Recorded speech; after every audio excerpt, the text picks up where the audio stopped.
Dobro, bom poskušal biti kratek in jedrnat. Sestanek je potekal v sproščenem vzdušju. Najprej smo ugotovili, da imamo kar nekaj skupnega. Nazadnje se KUL, tako kot Gibanje Svoboda, zavzema za spremembo politične kulture in delovanje v skladu z vrednotami spoštovanja in sodelovanja. Tle smo bili enotni. Enotni smo bili tudi glede cilja, ki ga skupaj zasledujemo, in to je prepričljiva zmaga na volitvah. Glede tega ne vidim nobenih razhajanj med nami, med Gibanjem Svobodo in pa KUL-om. Konkretnih programskih sodelovanj, oblika sodelovanja je bilo še prezgodaj govoriti, smo pa odprli dialog. Prej smo dialog, kako lahko skupaj že danes začnemo z razpravami o konkretnih političnih ali pa družbeno-političnih vprašanjih in pa tudi programskih vsebinah za naprej. Verjamem, da se bojo programske skupine v kratkem tudi začele sestajati in da si izmenjajo mnenja. Danes smo na točki izmenjave mnenj. Smo pa na našo pobudo se dotaknili ene teme, ki je meni pomembna, in to so odziv vlade na energetsko revščino, na energetsko draginjo. To je nekaj, kar je danes v Državnem zboru zelo aktualno, ali pa še bo. In mislim, da smo bili enotnega mnenja, da je sedanji sistem odziva popolnoma napačen. Ni napačen samo zato, ker bomo podelili ogromno količino denarja za upravičence, ki sicer so socialno in sicer ogroženi in ranljivi, vendar ne nujno prizadeti z energetsko krizo. Po naših ocenah bo velik del tistih, ki so dejansko prizadeti, ostal brez kakršnekoli pomoči. Ne samo, da bojo ostali brez pomoči, tudi pomoč za tiste, ki jo bojo dobili, bo prišla v resnici 2 tedna pred volitvami z enim samim namenom. Kako ljudi kupovati za volitve in ne kot odziv na energetsko draginjo. Obstaja eno mesto v državi, to je Maribor, ki je bilo ekstra prizadeto z energetsko draginjo. In v Mariboru bo večina ljudi izvzeta iz teh ukrepov. Zakaj? Ker draginja ni nastala zaradi električne energije, ampak zaradi zemeljskega plina in centralnih sistemov ogrevanja. In zato te ukrepi, ki ne naslavljajo dejanskega problema, ki je nastal, seveda tudi ne morejo doseči tistih ljudi, ki si te ukrepe najbolj zaslužijo. To ne pomeni, da ukrepati ne, seveda ukrepati že zdavnaj bi morali in obstajajo bistveno boljši načini, kako doseči tiste, ki dejansko potrebujejo pomoč. Glede tega, to je bilo prvo, če hočete, programsko izhodišče, o katerem smo govorili, in mislim, da smo najdli precej veliko razumevanje med nami, da je to ena od točk, na kateri lahko tudi sodelujemo, brez da se, še preden se začnemo karkoli drugega pogovarjati. Sodelovanje na nivoju programskih izhodišč je možno od današnjega dne dalje. In to je ta pot dialoga, o kateri sem govoril. Toliko z moje strani. Če imate kakšno konkretno vprašanje, prosim. Čeprav razumemo, torej se bodo strokovni sveti posameznih strank nekako usklajevali tudi pred volitvami o programskih vprašanjih določenih. Pot dialoga je bila danes odprta, da lahko sodelovanje na nivoju programskih vsebin poskušamo doseči vsakič posebej, projekt po projektu, zakon po zakonu, in da se o tem pogovarjamo, da. Kakšno vrednostno lestvico ali to pač? Ne, danes smo odprli pot dialoga. Ne smete pozabiti, da Gibanje Svoboda je mlada stranka, naši organi so komaj se formirali in zato tudi smo mi potrebovali nekaj več časa ali pa bomo, da se spravimo v polni pogon. Bomo pa hitri pri tem. Kakšna je dinamika teh pogovorov predvidena in kakšen je končni cilj? Končni cilj se bo pokazal skozi pogovore, temu so tudi namenjeni pogovori. Seveda vsi želimo, da dosežemo ultimativni cilj delovanja političnega, ne pogovorov. In to je, se vrnem še enkrat, prepričljiva zmaga na volitvah. To je končni cilj. Vse ostalo mora biti podrejeno temu. In glede tega smo bili enotni. Skratka, ni še forme neke predvidene, ali to sporazum, koalicija, prijateljska združba, whatever, ne? Mislim, ni forme, še ni določena. Ne, zagotovo bi bilo preambiciozno, da bi danes govorili o tem, da imamo neko formo.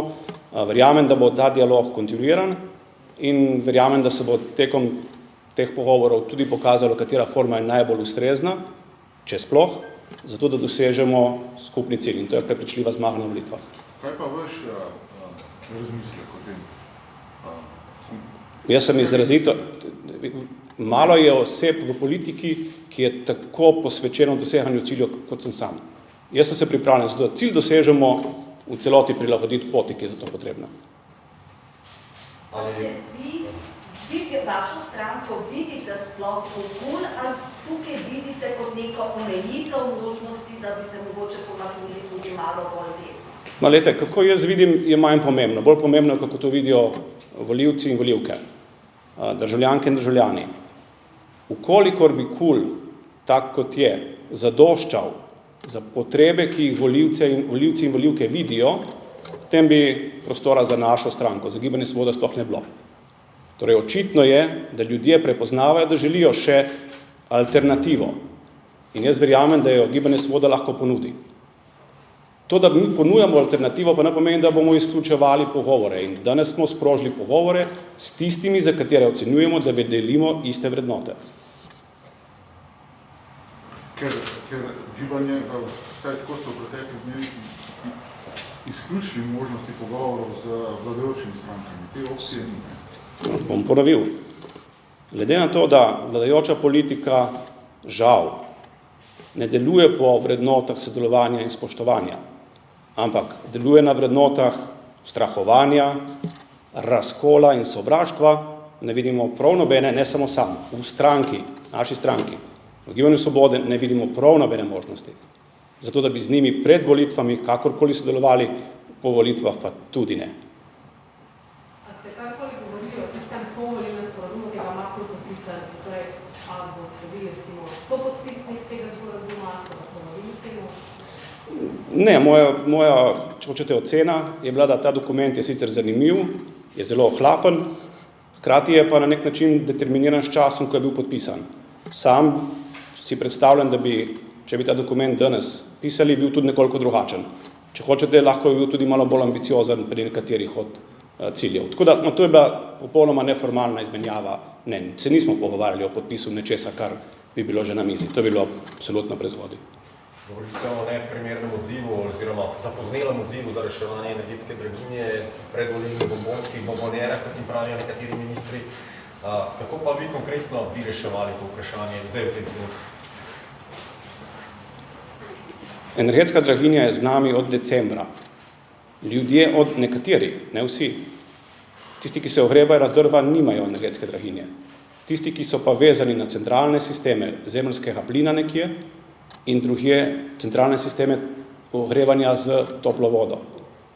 Tisti dejansko imajo in najbolj čutijo energetsko draginjo. In njih bi morali nasloviti. Ne vse poprek. Še enkrat, nekdo, ki se ogreva na drva, njemu se ni podražala ogrevanje natančno za nič. Ni problem v tem, da bomo vzeli 100 milijonov iz zelenih politik, v resnici jih bomo vzeli našim otrokom ali mlajših generacij, ker ne bomo izvajali zelenih politik iz podnebnega sklada, ampak bomo izvajali neko kvazi socialno, pa resnici ni, kar volilno politiko, v kateri bomo poskušali kupiti glasove. Ljudi, ki mogoče sploh niso prizadeti za energetsko draginjo, ampak so pa lahko prizadeti kako drugače. Eno so socialne politike in jaz zavzemam se, da so ranljive skupine varne in da se jim ni treba bati za preživetje. Hkrati pa vem, da je energetska draginja prizadela cel kup mlajših generacij, delovno aktivnih generacij, ki živijo v urbanih središčih in ki ne morejo izbirati dobavitelja. To je ne tople vode, ne ogrevanja, ne plina, ampak bojo morale to plačevati in te so izločene. Govorim vam o tem, da ukrep, ki je sicer na videz strašno radodaren in jemlje prihodnosti denar, ne v proračunu za socialo, ampak v prihodnosti, v resnici da denar namenjen ljudem, ki vsaj iz tega naslova v resnici ne potrebujejo. Iz stranke KUL-a so dali jasno vedeti, da čaka najprej na program vaše stranke, vi ste dejali, da boste tega predvidoma predstavili šele marca. A se vam zdi, da bo takrat že malo voda tekla v grlo za kakšno sodelovanje, glede na to, da bo to mesec dni pred volitvami? Ne, zaradi tega, ker verjamem v popolno prilagodljivost pri temu in ko govorimo o dialogu, dialog je ravno to.